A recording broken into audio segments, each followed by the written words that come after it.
Bom dia a todos. Eu vou dar mais uma chance para vocês, porque nós vamos falar de suicídio. Começando desse jeito, nós terminamos como?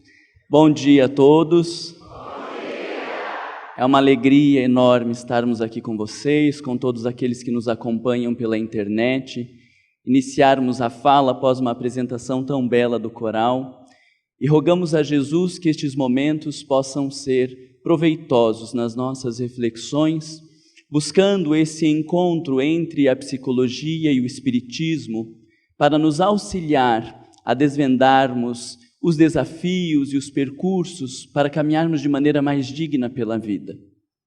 A nossa proposta de falar sobre o suicídio, quando tivemos o convite no ano passado do evento sobre vida, desafios e soluções, logo nos ocorreu, e temos trabalhado muito com a questão da divulgação do suicídio, refletido sobre esse tema que assola a humanidade de maneira silenciosa.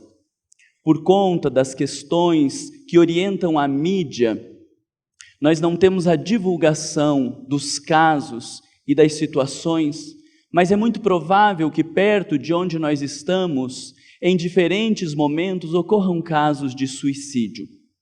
Há um estudo chamado de comportamento imitativo ou efeito Werther, que foi a partir do lançamento de um livro de Goethe, do jovem Werther, que muitas pessoas cometeram suicídio nos mesmos moldes daquele jovem. Em alguns casos, as pessoas que cometeram suicídio ainda deixavam ao seu lado o livro, mostrando o reflexo daquela literatura para as suas próprias vidas. Quando alguém comete suicídio e outros têm a expectativa ou o desejo de cometê-lo, é muito provável que este sujeito que ainda não cometeu suicídio veja naquele que o fez alguém que conseguiu, como um vitorioso, e isso lhes estimula ao mesmo comportamento e a se matar da mesma forma. Então nós não encontramos na mídia as informações a respeito do suicídio, porque se alguém se jogar do prédio mais alto da cidade de Goiânia, é muito provável que no próximo mês muitas outras pessoas tentem suicídio da mesma maneira. E por conta destes estudos do comportamento imitativo, é que não se divulgam os casos, e nós estamos na nossa casa e não ouvimos falar de quem se matou, de não sabemos o que aconteceu no nosso bairro ou na nossa cidade, e eu tenho certeza que se perguntar para vocês quando foi a última vez que vocês ouviram falar de um caso de suicídio, vocês terão dificuldade de lembrar que tenha acontecido em tão pouco tempo ou tão próximo. Mas as estatísticas são assustadoras. Um relatório da Organização Mundial de Saúde, em 2012, revelou que no período de um ano, nós tivemos quase 1 milhão de mortes por suicídio em todo o mundo. E estas mortes, elas são identificadas, mas certamente existe um número maior que é camuflado pelos acidentes de trânsito ou tantas outras mortes das classes mais abastadas que por conta de interesses escusos não divulgam os dados de suicídio. Então, certamente, nós temos números muito maiores, o que em estatística revela que a cada 40 segundos, uma pessoa no mundo comete suicídio. Vocês imaginem para nós que começamos a atividade ou que chegamos aqui às 8 horas, quantas pessoas nesse pouco tempo já cometeram suicídio em 30 minutos. E o que nos assusta é que para cada ato efetivado de suicídio, nós temos 20 tentativas. Então, estatisticamente, poderíamos afirmar que a cada 2 segundos no mundo, alguém tenta suicídio. E no Brasil, as nossas estatísticas definem que a cada 45 minutos, alguém comete suicídio. Então, nesta última noite, enquanto dormíamos 8 horas, é muito provável que 10 pessoas no nosso país cometeram suicídio, porque não é em horário comercial, é o tempo inteiro organizando estes dados, e nós ficamos a imaginar que no período deste congresso, que aqui estamos reunidos, quantas pessoas no nosso país, nessa cidade, no estado, nos nossos estados de onde fazemos parte, cometeram suicídio. Mas os números, como eu lhes disse, são silenciosos e nós ficamos com a sensação de que isso não está acontecendo. E quando nós temos um filho que fala, que pensou em se matar, um sobrinho, um amigo, um marido, uma esposa, então estes dados nos tocam. E pensamos que a problemática do suicídio está muito mais próxima da nossa vida do que possamos imaginar. Eu comecei a estudar a temática do suicídio há mais ou menos 10 anos atrás, quando fui trabalhar no Hospital Espírita de Psiquiatria Bom Retiro. E fiquei assustado com o número assombroso de pessoas que eram internadas por conta da ideação suicida, ou outros que, após passar pelo hospital clínico, iam para o hospital psiquiátrico por conta da tentativa de suicídio. E muito comum sujeitos que não estavam ali em um internamento, mas que retornavam num segundo, num terceiro, com tentativas consecutivas de suicídio, ouvindo desencontros e descalabros daquelas pessoas e dos seus familiares. A falta de sensibilidade que temos para este tema nos assusta e nos mostra o quanto precisamos pensar, falar, divulgar e sentir em relação ao suicídio, porque ele está muito mais presente do que nós imaginamos. Atendemos inúmeros casos no hospital psiquiátrico e sempre refletindo sobre essa questão, uma leitura ali, um artigo aqui, algumas atividades que desenvolvemos dentro do hospital em específico para pessoas com ideação suicida, porque o tratamento é completamente diferente daquele outro psicótico, da esquizofrenia, de um transtorno outro. E com algumas ações nós achávamos que estávamos fazendo a nossa parte em relação à questão do suicídio. Passados alguns anos, estávamos num trabalho mediúnico. Para quem não conhece, o trabalho mediúnico é uma reunião de médiuns que se destinam a atender os espíritos, as pessoas que desencarnaram e que precisam de auxílio, de orientação no plano espiritual. E então, nesta feita, o grupo havia feito o atendimento de alguns espíritos que haviam cometido suicídio. E nós estávamos muito tocados com aquela problemática, tamanha a dor e o sofrimento do sujeito, que se mata para tentar eliminar as suas dores, e se encontra do outro lado com dores ainda maiores do que aquelas que ele estava tentando fugir. Não conseguimos mensurar a dor e o sofrimento dos suicidas ao despertar no plano espiritual. Mas fato é que todos estávamos muito comovidos com aqueles atendimentos e ao final do nosso trabalho, a mentora deu uma comunicação e disse que era muito nobre aquela ação, muito bonito aquele tipo de atividade, mas que mais nobre e belo seria o dia que aquele grupo se mobilizasse para que as pessoas não cometessem suicídio e não precisássemos dos trabalhos mediúnicos para atender estes espíritos. E eu fiquei chocado com aquela colocação, porque eu estava achando maravilhoso o que a gente estava fazendo, acima da média, uma coisa fantástica. E quando eu estava voltando para casa, ainda perturbado com aquele questionamento, o que poderíamos fazer, o que deveríamos fazer, o que estava ao nosso alcance, ou talvez o que esteja para além do nosso alcance, que devemos nos mobilizar. Ao chegar em casa, eu tive notícias de que a menina do 7º andar havia se jogado do meu prédio. E aí fiquei extremamente chocado com isso. Passei uma noite em perturbação nesse sentido de o que fazer, é preciso fazer. Logo começamos a delinear alguns estudos que realizamos lá em Curitiba para um grande público, no sentido da prevenção do suicídio.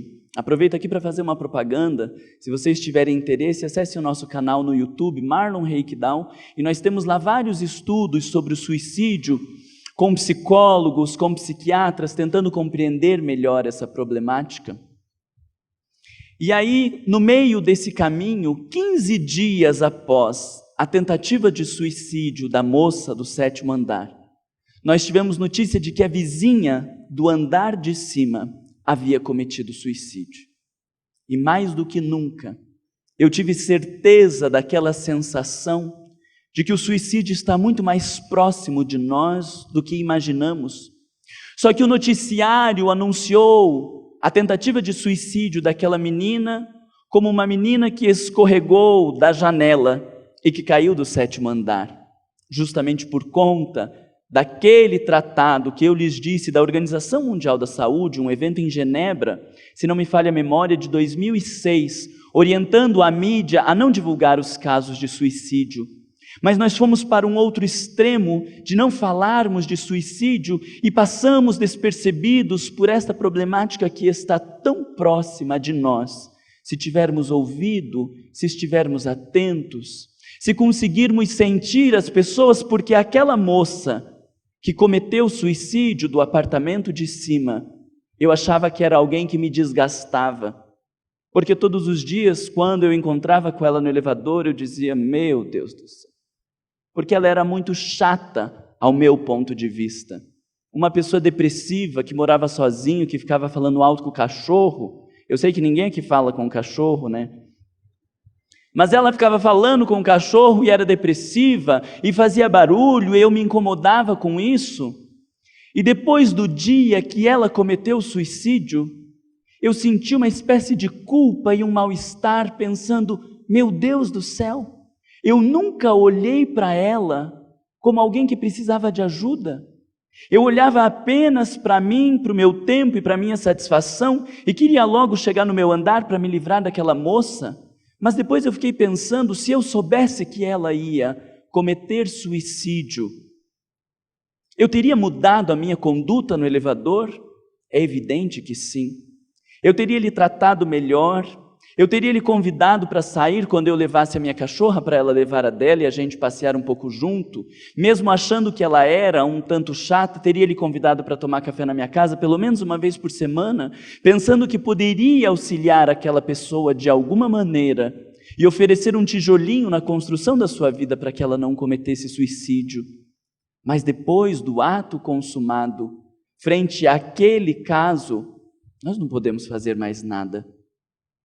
Mas podemos fazer frente a tantos outros casos silenciosos que estão ao nosso lado, de tantas e tantas outras pessoas que estão na iminência de eliminar suas vidas e que pela falta de interesse da conversa, do diálogo, da atenção em relação àqueles que estão à nossa volta, talvez nós deixemos que o suicídio vá assolando as vidas daqueles até que um dia chegue aos que amamos ou aos pensamentos, a nós mesmos.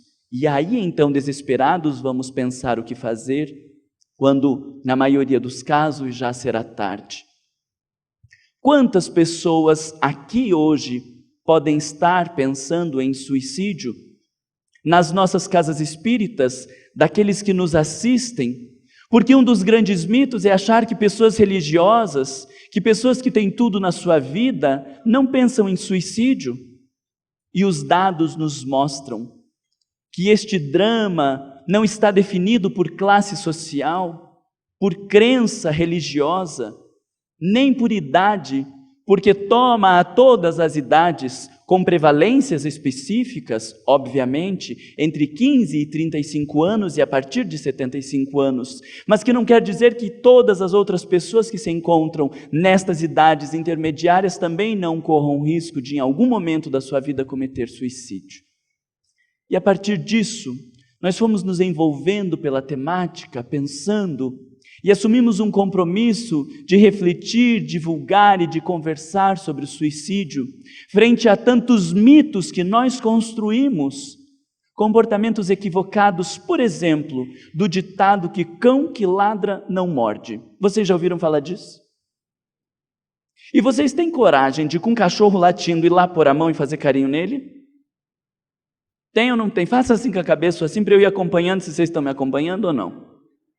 Não tem coragem? Então, da onde que a gente tirou essa besteira que cão que ladra não morde? Porque morde sim, um monte morde. E aí nós, de um pensamento equivocado, trouxemos para as relações humanas e dizemos, o sujeito que fala que vai se matar, não vai se matar. Isso é um grande mito.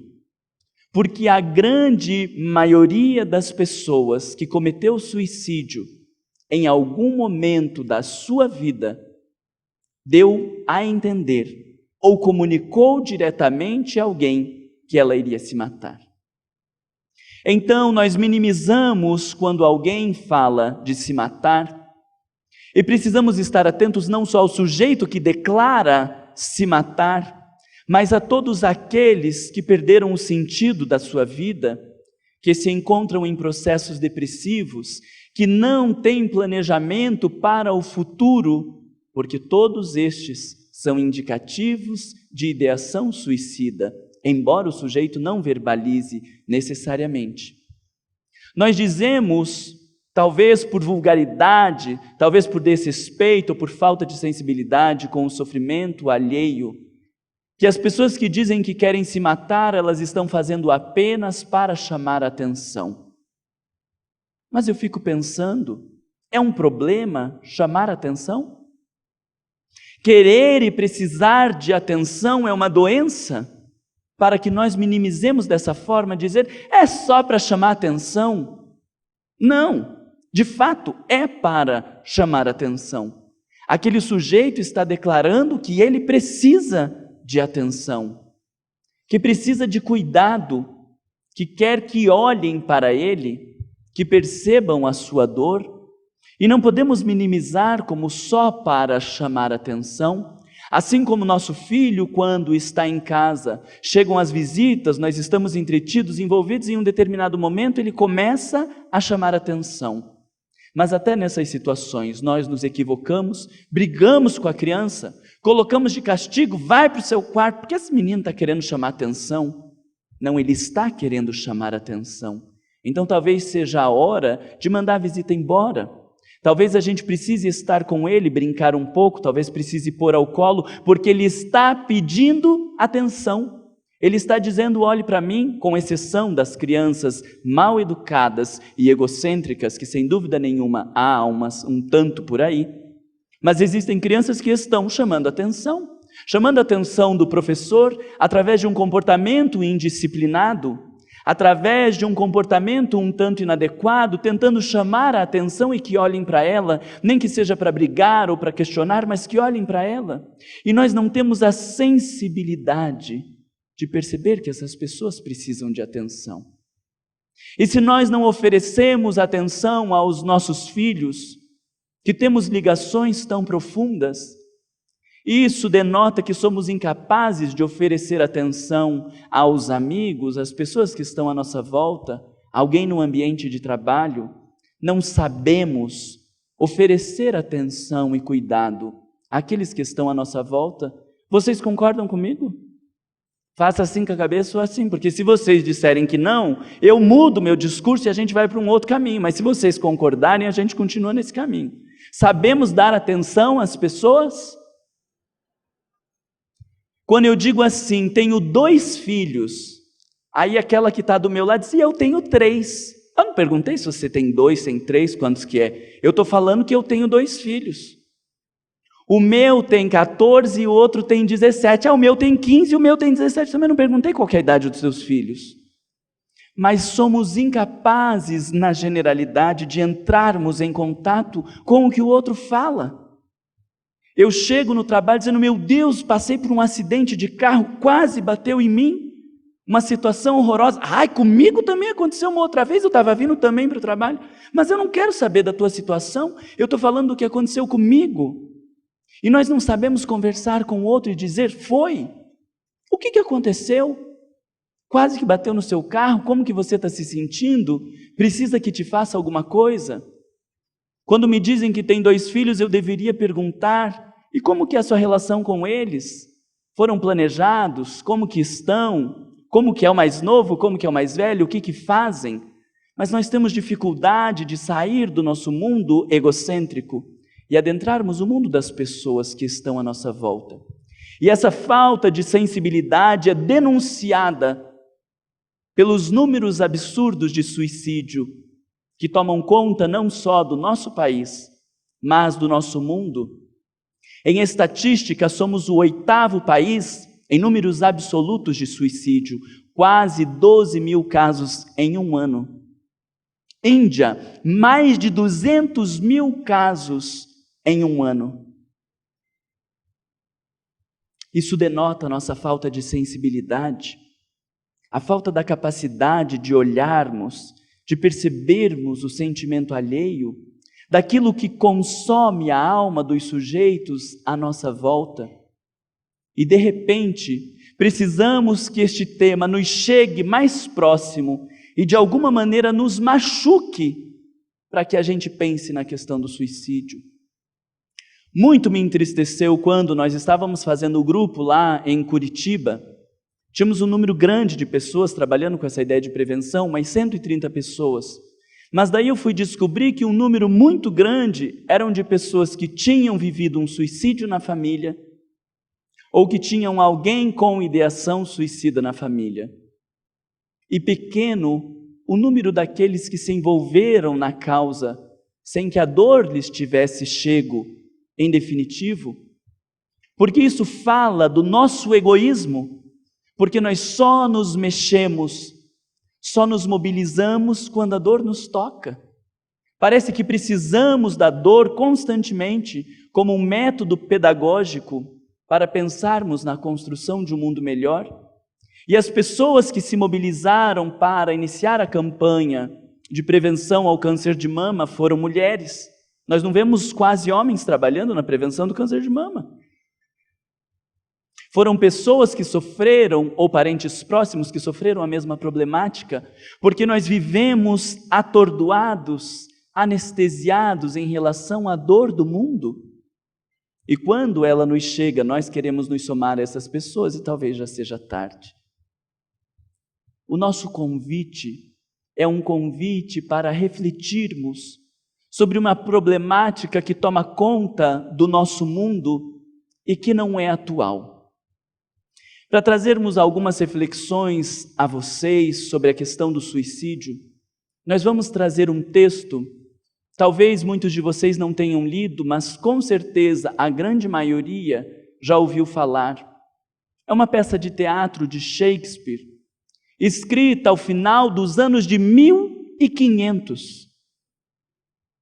Vocês imaginem que em 1500 ele já estava nos trazendo a problemática do suicídio, os dramas humanos que consomem a nossa alma.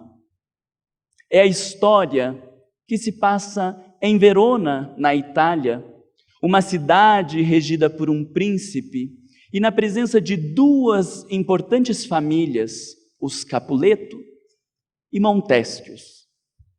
Eram duas grandes famílias que viviam em rixa, a ponto de se um encontrasse com o outro na rua, num olhar torto, o que você está me olhando? O que foi? Não estou olhando ninguém, sai daqui, não vou sair. Tiravam as espadas, as adagas e terminava aquele encontro em morte. Tamanha rixa e desencontro entre aquelas famílias. Existia na família de Montecchio, seu filho, um tal de Romeu. E Romeu vivia um drama porque era apaixonado por uma moça chamada Rosalina, que tinha prometido a Deus castidade e não queria nada com ele. E ele vivia em depressão, angustiado, chorando pelos cantos, a vida sem sentido. E eu olho para aquele texto e digo, meu Deus do céu, isso é um texto de 2015, de 2017, porque aquele jovem fazia como tantos outros de nós, jovens ou velhos, entregando a sua felicidade a uma outra pessoa e acreditando que alguém lá de fora vai me fazer feliz, porque ele tinha certeza que não poderia ser feliz sem a presença de Rosalina.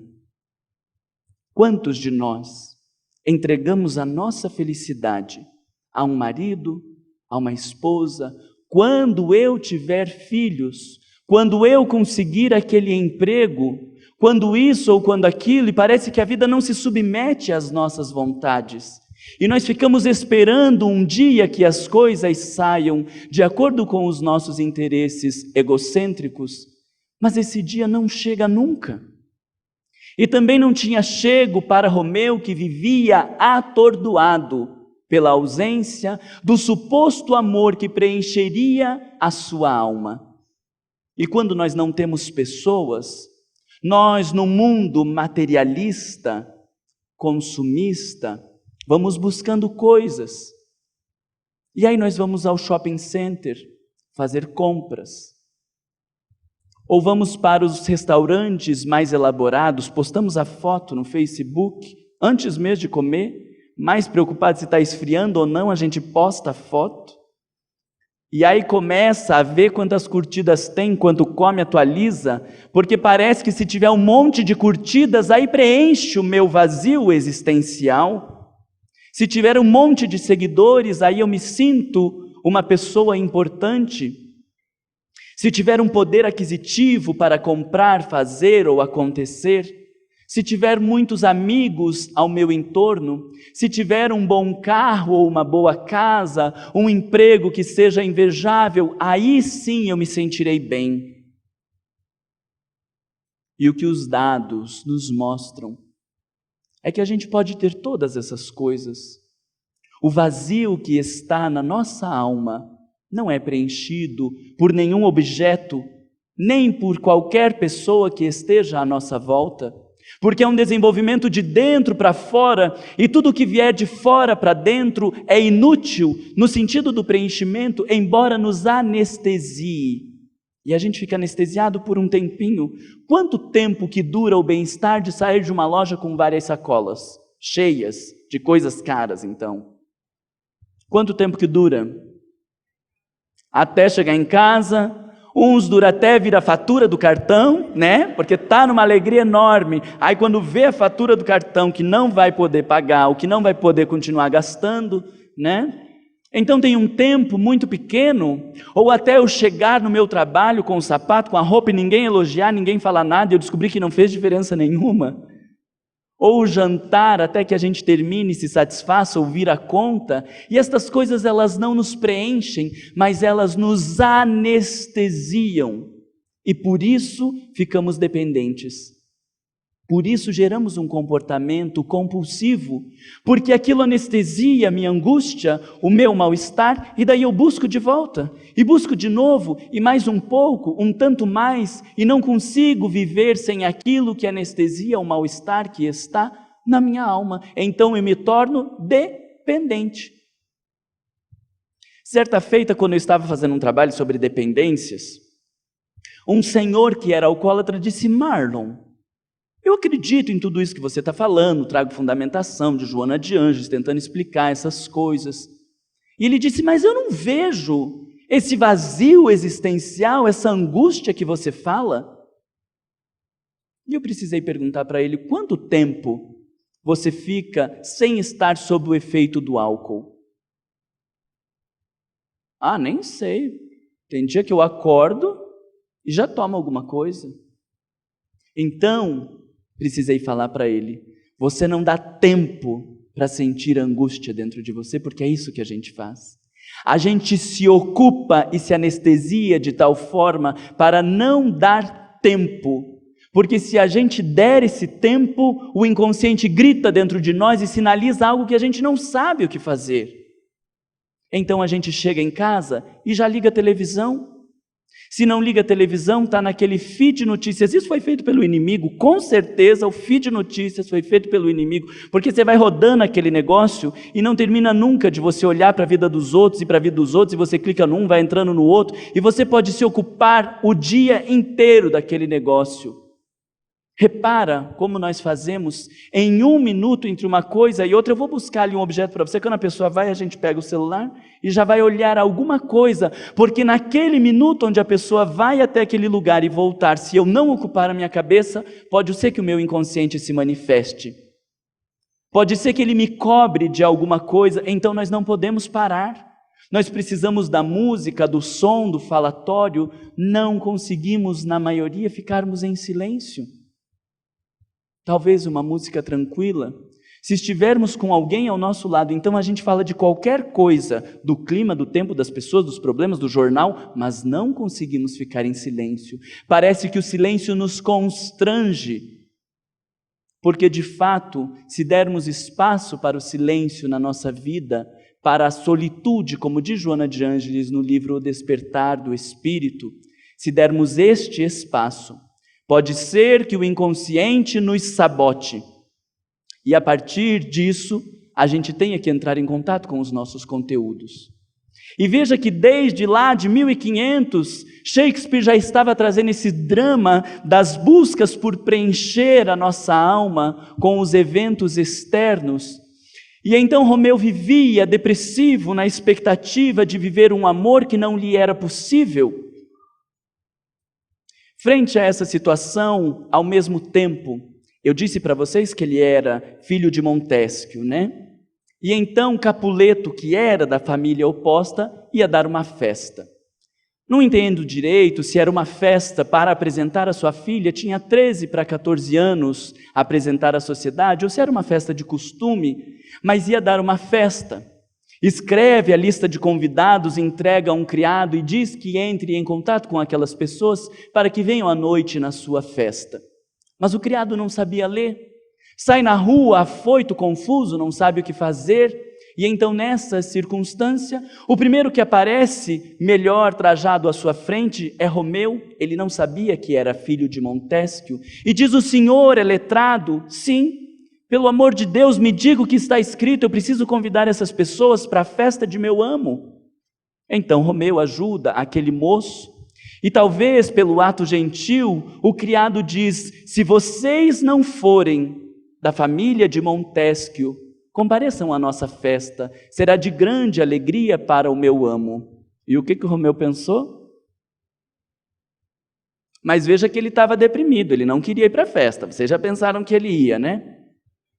Mas se ele está deprimido, ele não quer ir para a festa, do jeito que estava. Mas fato é que ele tinha a expectativa de encontrar Rosalina nessa festa. Os amigos diziam: vamos, Romeu, vamos festejar, vamos conhecer outras pessoas, você vai descobrir que Rosalina não é tudo isso que você está achando. E ele vai na intenção de encontrar com Rosalina. Mas como era da família opositora, eles colocaram algumas máscaras e naquela noite foram ao festejo de Capuleto. Chegaram lá. Guarde essa informação, que eles foram identificados por Teobaldo, o sobrinho de Capuleto, que já queria tirar as armas, já sair matando todo mundo, como eles faziam às ruas. O tio lhe impede de fazer isso, e no meio daqueles poucos instantes que eles ficam à festa, ele encontra uma jovem encantadora. Olha para ela, se sente envolvido pelo seu olhar, trocam algumas poucas palavras, um beijo, e ele se vai embora, porque precisavam ir embora rapidamente. Quando estão caminhando os três amigos, eis que ele volta e diz: eu não posso ir embora, ela é o amor da minha vida. Volta àquela casa, pula o muro e procurando de alguma maneira encontra uma sacada iluminada. E é a cena que todos nós conhecemos, quando Julieta aparece à sacada e diz: Romeu, ó Romeu, declarando a sua tragédia, porque sabia que tinha se apaixonado, ela que era filha de Capuleto, por Romeu, filho de Montesquieu, das duas famílias que mais se odiavam naquela cidade. E ela lhe disse: se você não puder deixar de ser um Montesquieu, eu prometo deixar de ser uma Capuleto, mas nós precisamos viver este grande amor. Trocam juras de amor ali aquela noite e programam o casamento para o dia seguinte. Toda a trama se passa em aproximadamente uma semana. A gente se assusta, né? Quando em 6 meses o pessoal já está casando, vocês imaginem uma semana. E aí Romeu procura o Frei Lourenço, ele se aconselhava com o padre, era um padre franciscano, pedia ajuda. E quando ele chega dizendo do casamento, o padre se assusta e diz: meu Deus, o que aconteceu? Rosalina decidiu de se casar, o que houve? Ele diz: não, é por outra agora que eu quero me casar. Mas Romeu, que é isso? Porque a gente faz muito disso, não faz?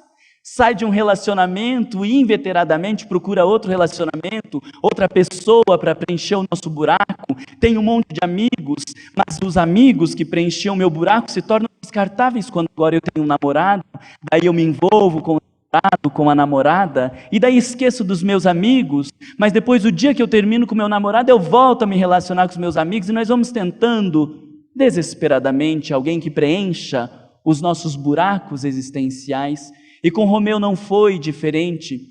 Mas quando ele anuncia para o Frei Lourenço o seu interesse de se casar com Julieta, o padre aceita na intenção de proporcionar a união entre aquelas duas famílias. Tudo se organiza, Julieta sai no outro dia da casa com a desculpa de que iria se confessar com o Frei. Eles se casam e combinam que ao final da noite deixariam uma escada naquela sacada. Essas imagens vocês também têm, né? Da escada na sacada para que ele possa subir na calada da noite e consumar através do ato sexual a relação entre os dois e o casamento. Mas nesse meio de caminho, na tarde, vocês lembram que eu disse que Teobaldo havia identificado por trás das máscaras Romeu? Lembra ou não lembra? Estão acompanhando? Se tiver chato, eu paro no meio do caminho e a gente fala de outras coisas. Está indo bem? Então tá bom. Eu paro mesmo se vocês falar, viu? Teobaldo, que era sobrinho de Capuleto, vai tirar satisfação com Romeu no meio da rua. Que história é essa de aparecer na nossa festa? Romeu já sabia que eles eram primos então, porque agora ele estava casado com Julieta, e diz do amor que tem por ele que ele desconhece, tenta não brigar, e Teobaldo não aceita, não compreende as suas justificativas, lhe instiga ao duelo, e o amigo de Romeu, Mercúrio, não aceita aquelas investidas, cai numa briga, e Mercúrio é morto por Teobaldo. Nesta circunstância, quando Romeu viu seu grande amigo sendo morto por um opositor, então ele saca também a sua adaga, inicia um duelo e Romeu mata Teobaldo. Mata seu próprio primo.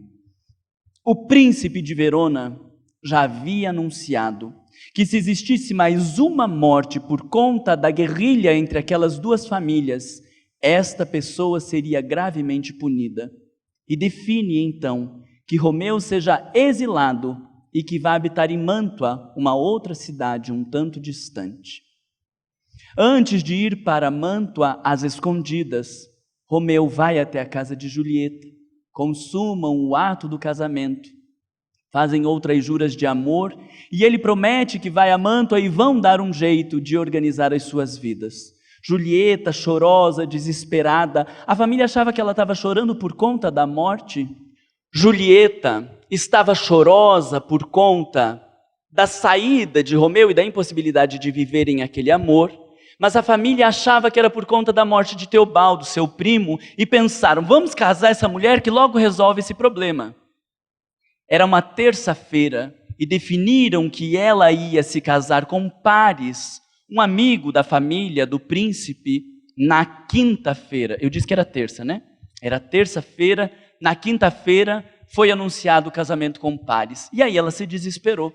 Como que se casaria com Paris se ela já tinha se casado com Romeu, jurado seu amor e sabia que não seria feliz?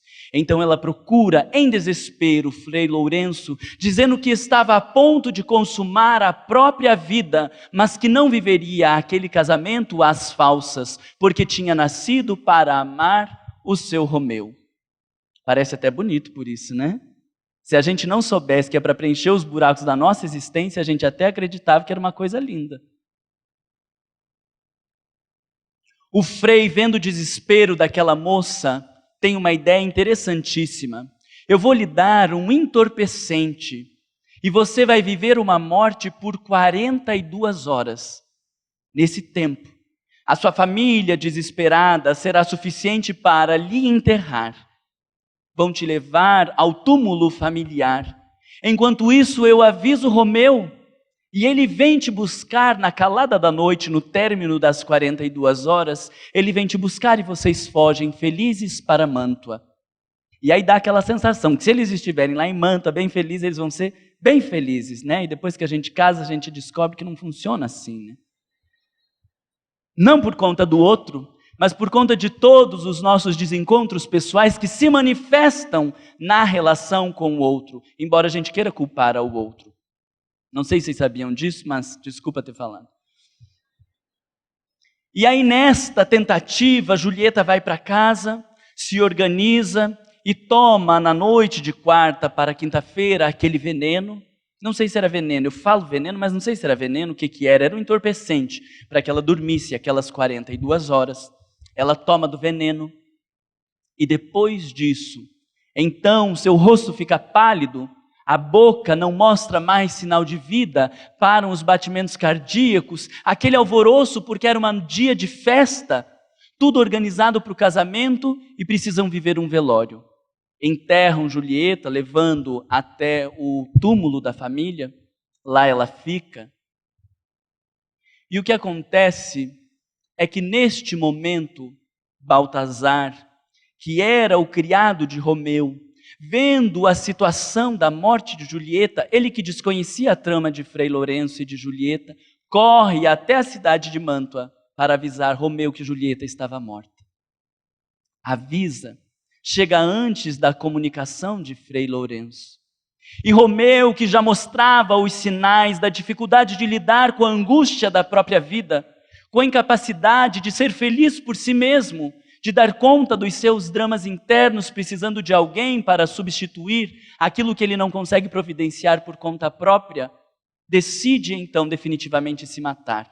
Vai a um boticário, oferece um montante e consegue um veneno que seria capaz de matar 20 pessoas em um só tempo. Vai até o caixão de Julieta, ela estava lá deitada, e decide de se matar ao lado da pessoa amada. Ainda, para favorecer a tragédia, quando ele chega, lá ele encontra Paris, que seria então o futuro esposo de Julieta. Travam uma briga, mata a Paris, e depois de matar Paris, ingere o veneno e se mata ao lado do corpo da sua amada. Quando Frei Lourenço estava à igreja, chega Frei João com a carta que ele havia enviado para Romeu, dizendo de todo o planejamento. Frei João não pôde ir até Mântua porque tinha contato com algumas pessoas com uma suspeita de peste e a vigilância da saúde da cidade não deixou que ele saísse da cidade. E quando Frei Lourenço chega com a carta que não foi entregue a Romeu, ele tem noção do grande prejuízo e corre até o túmulo para resgatar Julieta e ver o que seria possível de fazer. Quando chega, Romeu está morto ao lado dela, Paris também numa situação trágica. Julieta começa a acordar. O frei lhe atende e diz: vamos embora. A ideia era de levar a um convento alguma coisa frente a tamanha tragédia. Escuta um barulho, o frei se apressa e ela diz que não vai sair dali sem o seu amor. O frei corre na calada da noite e Julieta, quando encontra Romeu ao lado do seu próprio túmulo morto, tenta beijar-lhe a boca para sugar um tanto daquele veneno, com raiva lhe chamando de egoísta por não ter deixado um tanto para ela, e na impossibilidade de morrer com o gosto do veneno, pega a adaga de Romeu e crava no seu próprio peito, também consumando a sua vida. A história parece que diminui a sensação trágica, porque Shakespeare diz que ao final desta tragédia, Montesquieu oferece uma estátua de ouro em homenagem a Julieta, e o pai de Julieta, Capuleto, oferece uma estátua de ouro igualmente em homenagem a Romeu, porque somente aquela tragédia foi capaz de dissolver o ódio entre as duas famílias.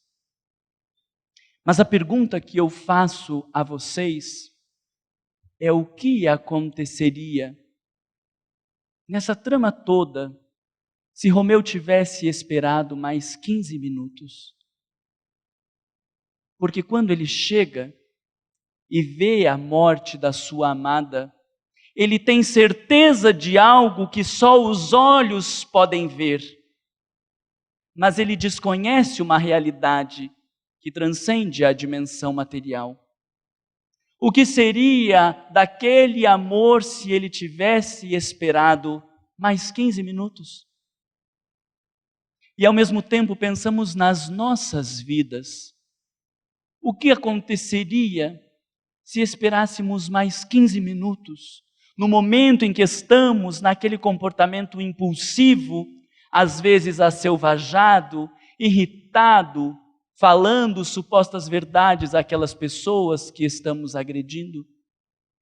O que aconteceria se esperássemos mais 15 minutos frente aos desencontros do trânsito? Mais uma hora, um dia, um mês, quem sabe, frente a tantos outros desencontros da vida? O que seria de nós?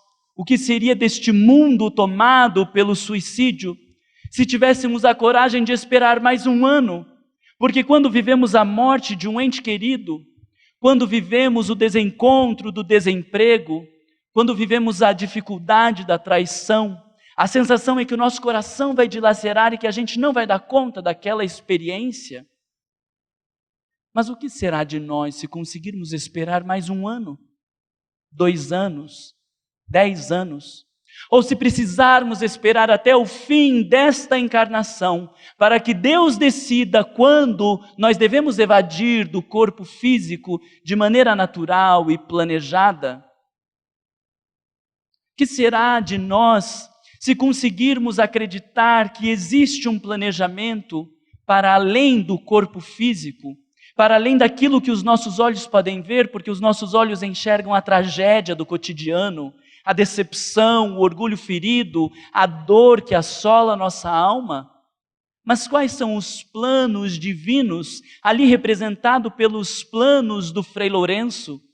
Na representação de Deus existia um plano muito maior para eles, e que ele não pôde compreender. Quantas vezes somos nós também, como Romeu, incapazes de compreender os desígnios divinos, os planejamentos de Deus para nós, e nos afobamos nas experiências do dia a dia, se não culminando com o suicídio, se permitindo estes desencontros que falávamos, do álcool, das drogas, do sexo desregrado, da comida, das compras, todos estes elementos que usamos para disfarçar a nossa incapacidade de dobrar os nossos joelhos à vontade de Deus e de percebermos, para além da dimensão material, que há um planejamento superior para todos nós. Que será de nossos dias, de nosso país, de nosso globo terrestre, se formos capazes de esperar um pouco mais, a exemplo da tragédia de Romeu e Julieta, compreendendo que há desígnios superiores? Não sabemos como terminaria aquela trama, mas em relação às nossas vidas, temos certeza de que se formos capazes de esperar um pouco mais, dias melhores virão. Eu vou me permitir atrasar um pouquinho para trazer algumas reflexões de Allan Kardec, e se não der tempo de responder as perguntas, vocês vão se ofender? Fala de verdade. Não.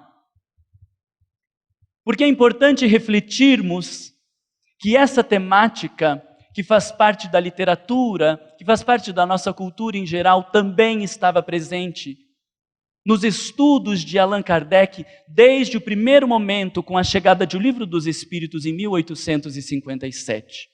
Ao nosso ver, é certo que é uma opinião pessoal, mas ao nosso ver, o suicídio foi a temática social que Allan Kardec mais se debruçou ao longo de toda a codificação. Porque vocês vão ver na codificação conceitos, estudos, reflexões teóricas e a aplicabilidade destes conceitos para alguns problemas do nosso cotidiano. E o suicídio, no meu entendimento, é a problemática que ele mais se debruçou, a ponto de, na Revista Espírita, ele dedicar uma publicação, pelo menos, ao longo de todos os anos que ele fez, uma por ano. E em 1862, em 12 publicações que eram mensais, nós temos 5 textos sobre suicídio em apenas um ano. No Livro dos Espíritos, há algumas questões sobre o desgosto da vida e o suicídio. E na questão específica 957, ele vai dizer que estava reservado ao Espiritismo mostrar um outro viés a respeito do suicídio, do ato equivocado, não apenas mostrando que o suicídio é uma atitude contrária à lei divina, o que segundo ele é um argumento de pouco peso para aqueles que desejam cometer suicídio, mas que acima de tudo é um ato estúpido, posto que não resolve os dramas da alma. Veja que Allan Kardec, como um grande pedagogo, compreendendo a psique humana, já nos explicava que a ameaça de um crime, que a ideia de um pecado não é suficiente para impedir que alguém cometa suicídio. Porque o que faz com que o sujeito cometa suicídio ou que não cometa, não são estes meios que vão tentar lhe impedir ou lhe conter, como a medicação ou o constante acompanhamento daquela pessoa. Vimos o caso de uma moça que depois da tentativa de suicídio resolveram fazer o internamento domiciliar e ficava alguém constantemente ao seu lado. Depois de meses, as portas abertas, não tinha tranca no banheiro, não podia dormir com a porta fechada. Depois de meses, a menina já tinha mostrado sinais de melhora. E então ela diz à sua família: estou com vontade de comer pizza. E ela liga, pede uma pizza. Na hora que tem o impulso de descer buscar, a família diz: não, sua irmã vai com você. Meu Deus do céu, faz meses que eu tentei suicídio. Vocês não se convenceram que eu não vou me matar? Eu só vou descer na recepção e pegar uma pizza. Tá bom, minha filha. Então desça. Depois que ela desce, em poucos minutos ela vai à garagem e comete suicídio. O medo de um crime é uma tentativa de contenção externa que não resolve os dramas da alma. Isso Kardec já havia nos dito em 1857. Nós queremos dar memórias de um suicida para as pessoas, dizendo: olha, você vai para um umbral, tem o vale dos suicidas, como se isso contivesse a dor que vai na sua alma. E Allan Kardec diz que não. A estupidez do ato está em achar que matando o corpo físico nós estamos matando as dores da alma. E aí está a estupidez do ato. Porque se o sujeito vive um drama interno e se o espírito sobrevive à morte do corpo, não vai ser matando o corpo que esses dramas vão deixar de existir. E a partir disso nós começamos a encorajá-lo de que estes temas que hoje lhe tocam, ele vai ter que lidar.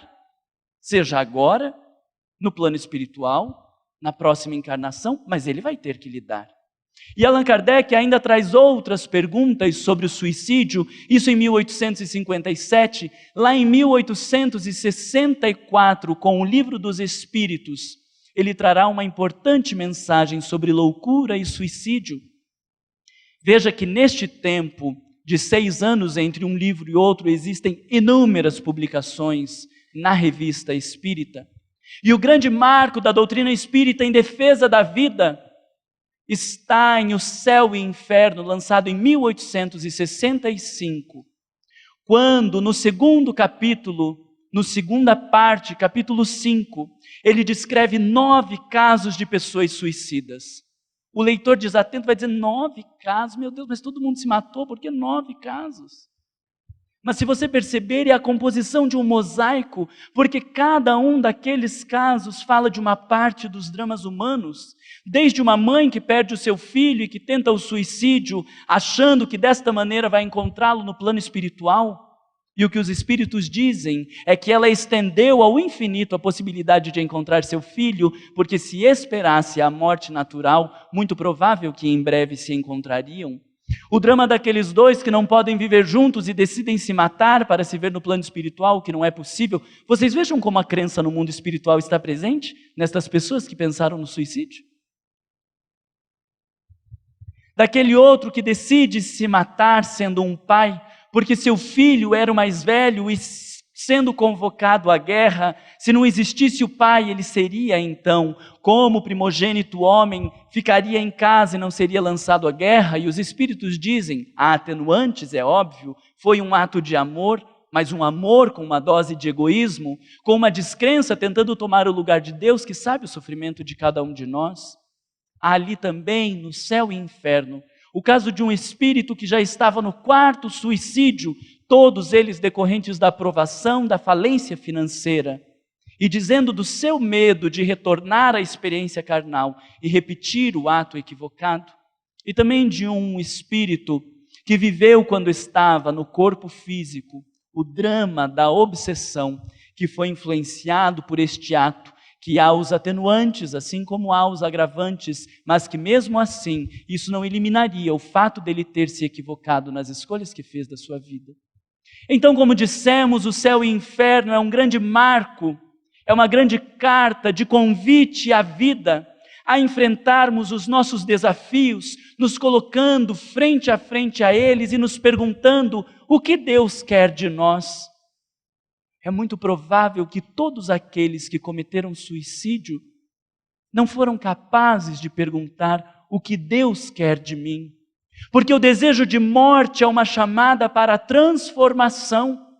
E o sujeito literaliza na morte do corpo físico, sem esquecer que ele precisa viver uma morte psicológica. Quando eu sou traído pela minha esposa ou pelo meu esposo, há uma morte aí? Responda para mim se sim ou não. Há uma morte.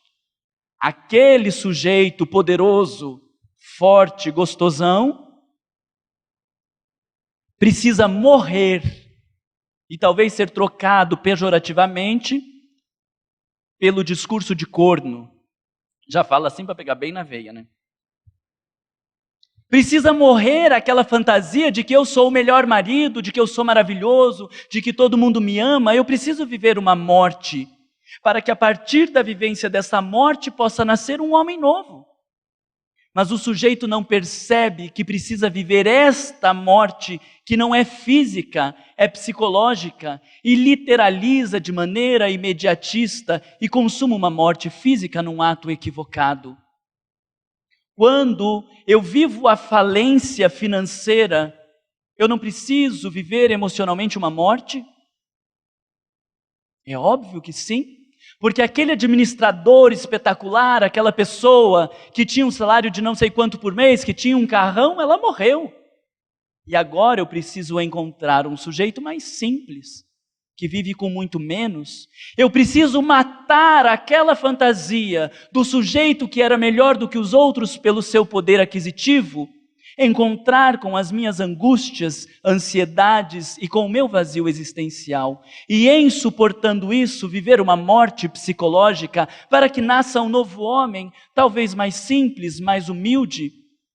Só que quando eu não consigo compreender a morte psicológica, eu literalizo no ato físico e me equivoco pelas vias do suicídio.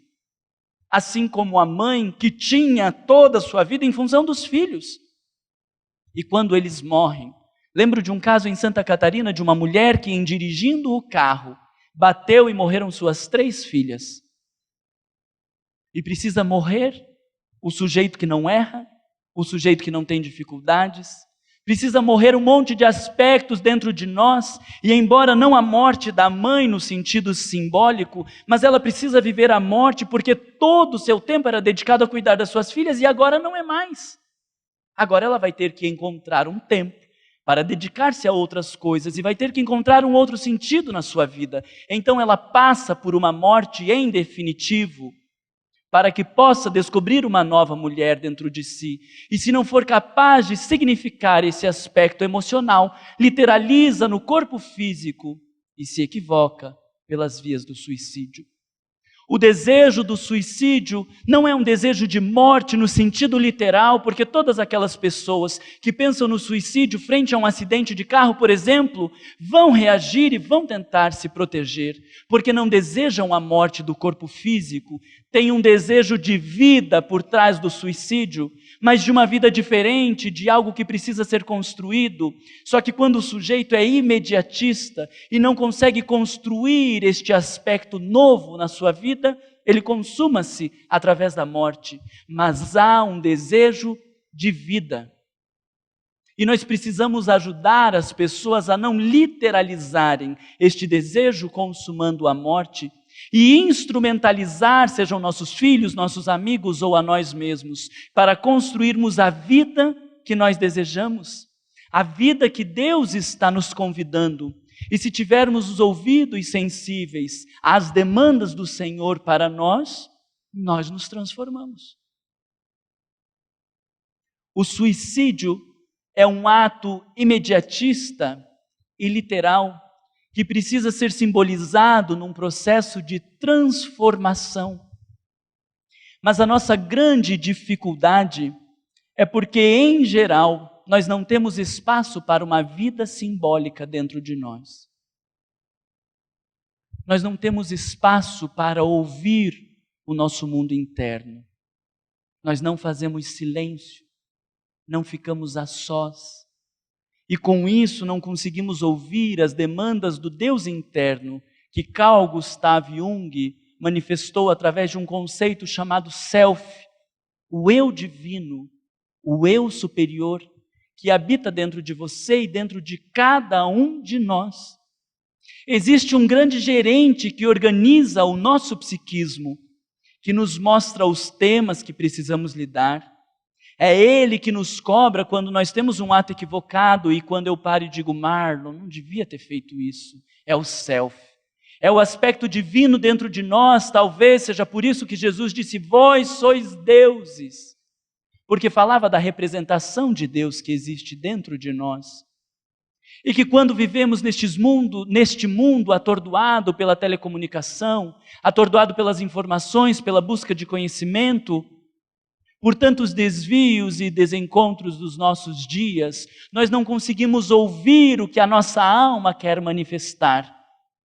Vocês imaginem como este aspecto divino, a todo momento querendo falar, querendo nos chamar a atenção, nos mostrar o que estamos fazendo ou deixando de fazer, e nós não abrimos espaço para ouvi-lo. E depois, quando as coisas estão desencontradas, eu digo, meu Deus, eu não sei o que aconteceu na minha vida. As coisas estão tão perdidas, parece que somente o suicídio seja de fato a possibilidade de mudança. Mas acontece que... O que vocês comentaram aí? Agora me perdi também. E depois eu volto então. Gente, por mim a gente ficava mais um tempão aqui falando, porque esse tema não se esgota nunca. Há muitas coisas para pensar, para refletir, e eu imagino que vocês tenham várias questões importantes a respeito da prece, o quanto alivia a nossa dor. A orientação no atendimento fraterno não há como a gente discutir, porque isso é específico, né? Nós temos um curso específico para discutir suicídio no atendimento fraterno, né? Como se posicionar. 3, 6 horas é pouco, 8 horas é pouco, porque é inesgotável como nós encaminharmos isso. Se vocês perguntam sobre os filhos na evangelização, isso é interessantíssimo, porque nós estamos vendo o quanto está presente nos nossos dias.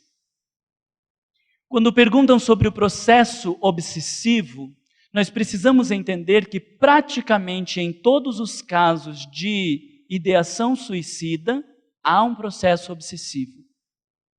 Pelo fato narrado por Manuel Filomeno de Miranda, no livro Reencontros com a Vida, aonde ele vai explicar que muitos espíritos que cometem o suicídio, vê se vocês me acompanham aí, muitos espíritos que cometem suicídio, desenvolvem um ódio em relação à humanidade, por se sentirem traídos, porque eles se mataram na intenção de livrar suas dores, e não foram livrados das suas dores, ainda se acrescenta o ato equivocado do suicídio.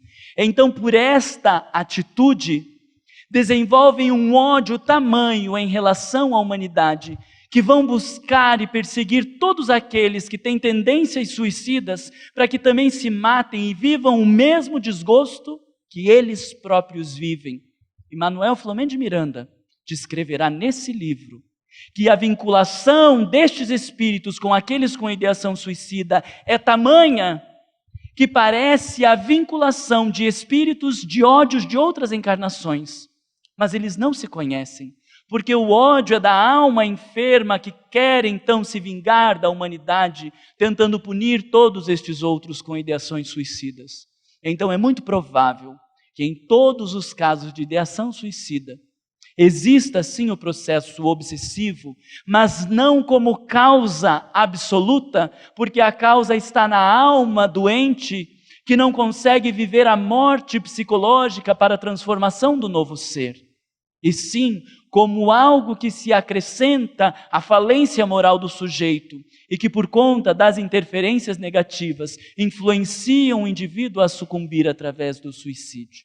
Não como causa definitiva, mas como fator importante, o que nos faz pensar em quão grande é o papel dos centros espíritas na prevenção do suicídio pelo esclarecimento da vida após a morte, mas acima de tudo, como nos orienta Allan Kardec, pelo desenvolvimento da calma e da resignação, auridas da maneira de compreender a vida terrestre. Não é calma e resignação num sentido pueril, superficial. Ai, meu bem, você tem que ter calma. Você tem que aceitar que a vida é assim. Porque dá vontade de dar um soco na cara da pessoa quando ela fala isso pra gente. Você já não está com calma. Você já não tem resignação e vem alguém dizendo que você tem que se resignar. Aí que a gente não se resigna a nada. Kardec não diz da resignação cega e burra, mas da resignação decorrente da maneira de compreender a vida terrestre. Qual é a maneira que o Espiritismo nos oferece de compreendermos a vida terrestre? Como um passeio, um parque de diversões, uma festa? Não é. Mas, infelizmente, em alguns momentos, desculpem a severidade das minhas palavras, mas nós enfrentamos a vida como uma grande festa. E que o mundo está a atender às nossas necessidades superficiais. Nos preocupamos com a roupa, com o vocabulário, com a aparência das coisas, porque o nosso discurso é espiritista, mas a nossa atitude é materialista. Nos descompensamos pelas coisas materiais, como se fossem as mais importantes da nossa vida, e frente aos maiores dramas e frustrações, Joana de Ângeles, no livro Psicologia da Gratidão, vai dizer: tudo tem um motivo de ser. A dor é método pedagógico de convite à transformação, mas se nós olhamos a vida apenas pela dimensão material, nós não conseguimos compreender. E a traição, o sofrimento, a dor, parece que vão dilacerar a nossa alma, porque ainda é uma alma insuflada pelo materialismo. Porque o dia que formos capazes de transcender a dimensão material sem negá-la, porque estamos no mundo material, vivemos os prazeres, cuidando para não se perder nos excessos, como diz Allan Kardec quando trata das paixões, sem negar a dimensão material, mas colocando a nossa vista lá ao longe de tudo que esta pequena experiência nos proporciona para a nossa transformação, nós somos capazes de agradecer pelas dores que a vida nos oferece, não de maneira hipócrita. Obrigado, Senhor, porque bateu meu carro. Ai, Senhor, muito obrigado. Não é dessa maneira.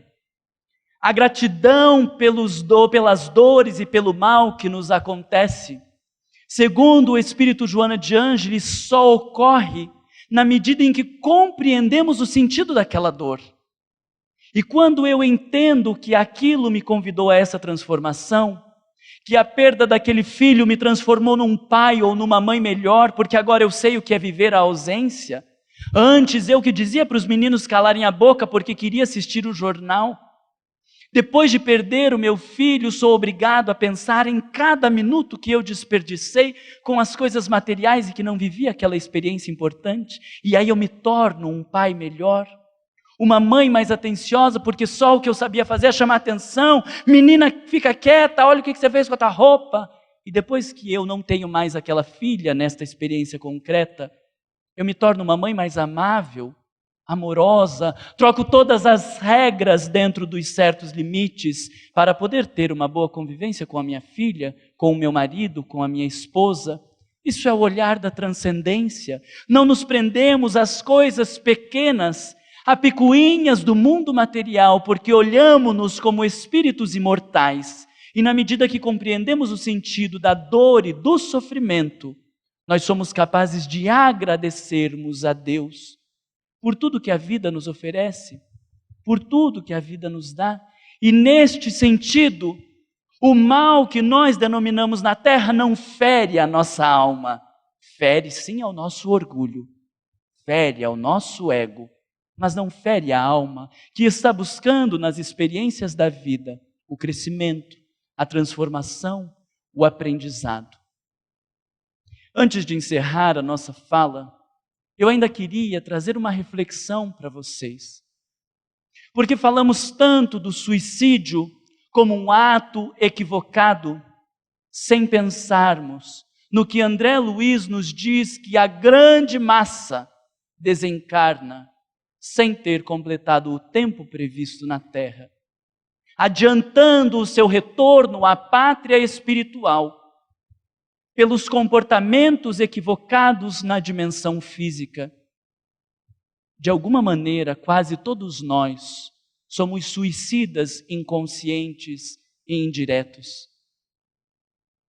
Somos suicidas quando não conseguimos nos disciplinar para o mínimo dos exercícios do corpo físico, deteriorando este invólucro que nos permite estarmos na Terra.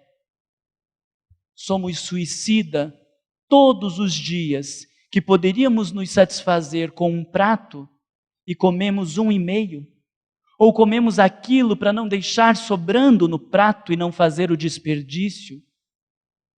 Somos suicidas, todos nós que gastamos o tempo na busca das supostas informações para estarmos atualizados e irrigamos o nosso psiquismo com notícias pessimistas que os jornais nos trazem a todo momento.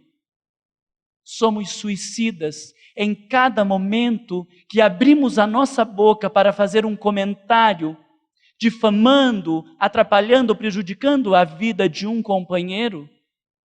Somos suicidas quando gastamos o nosso tempo e a nossa energia nas relações sexuais que não são vividas com amor, com respeito, com maturidade. Somos suicidas em todo momento em que dormimos tempo de mais ou tempo de menos, que trabalhamos um tanto a mais ou um tanto a menos, desperdiçando a oportunidade de estarmos na Terra.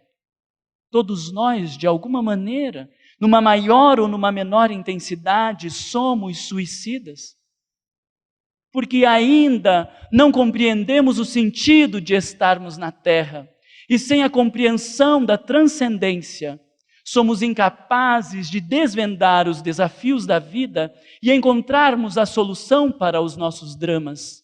Então, deixamos um convite que já está posto por Allan Kardec na questão 919 de O Livro dos Espíritos, quando ele vai falar da solução do egoísmo.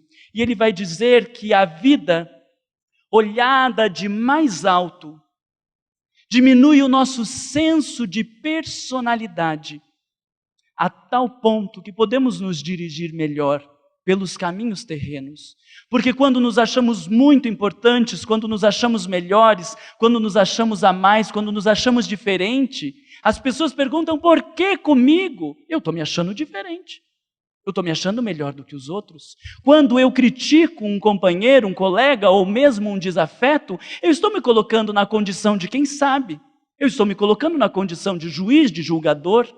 Então, mesmo de maneira silenciosa, o nosso senso de personalidade está enaltecido pela dimensão material. E é preciso olhar a vida de mais alto ao longo das esteiras das reencarnações para compreendermos este pequeno momento como muito pequeno, e as experiências da vida como convites à nossa transformação. E de verdade, quando tivermos coragem de mais do que estarmos interessados na nossa perspectiva, no que nós queremos, no que nós desejamos, emocionalmente dobrarmos-nos de joelhos ao chão e dizer: Senhor, o que queres de mim quando me traz esta dor, esta dificuldade ou este sofrimento? E formos capazes de fazer silêncio interno para ouvir as suas respostas, transcendermos ao ego e nos encontrarmos com o Pai. Neste dia, que não queremos que esteja longe, quando formos capazes de viver os desígnios do Senhor para nós, não haverá mais suicídio e todos nós viveremos a felicidade. Muito obrigado pela atenção de vocês. Muito obrigado.